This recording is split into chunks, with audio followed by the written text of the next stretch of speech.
Bonjour les sexy curieux et curieuses, ici Catherine, votre coach de vie sexuelle.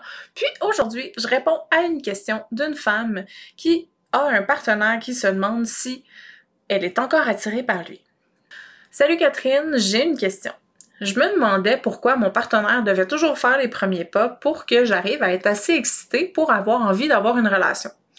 J'ai l'impression que c'est toujours sa responsabilité, sinon je pense pas vraiment au sexe en général.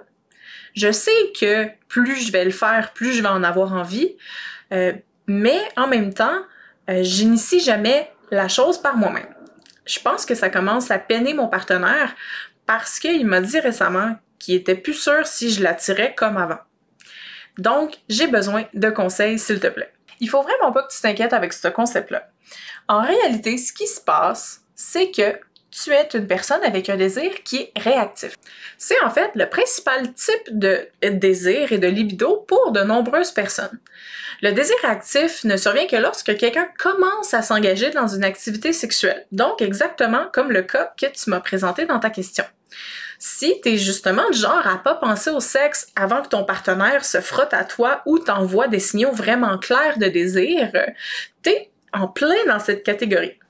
En gros, oui, t'es ouverte à avoir des relations sexuelles, oui, t'es ouverte à l'excitation, donc tu n'as pas de libido, faut différencier les deux en fait, mais tu ne ressens pas vraiment le besoin avant que l'autre commence à se frotter à toi.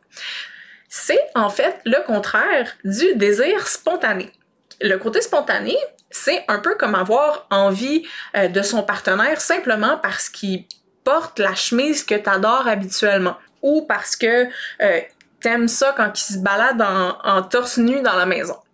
On a l'impression que ça vient un peu de nulle part parce que c'est une idée qui nous vient un peu spontanément, mais c'est en fait ces signaux anodins-là qui te transportent vers l'excitation psychologique qui devient ensuite physique, donc qui nous pousse à venir agir envers notre partenaire pour créer un rapprochement.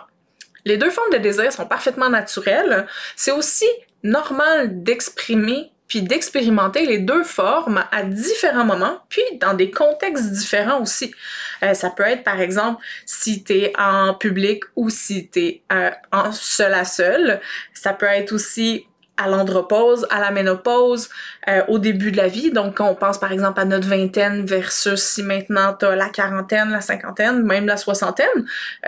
Et au-delà, ça peut venir vraiment changer au fur et à mesure qu'on évolue dans la vie, puis au fur et à mesure des expériences qu'on développe par rapport à la sexualité aussi. Dans notre société, tu sais, dans les exemples courants qu'on voit dans les médias, que ce soit les comédies romantiques, l'érotisme, etc., le désir spontané est souvent un peu montré ou décrit comme le type idéal, voire le seul type de désir qui existe. Fait que c'est peut-être un peu pour ça que tu te sens un peu bizarre si t'es un peu plus du type réactif. Tu sais, quand on pense à une comédie romantique, par exemple, les deux personnes se sautent toujours complètement, complètement dessus. Ils sont juste incapables de se contrôler. Le premier baiser, c'est toujours les deux personnes qui se laissent aller soudainement à tout le désir qu'ils ont accumulé pendant l'heure et demie du film qu'on vient d'écouter.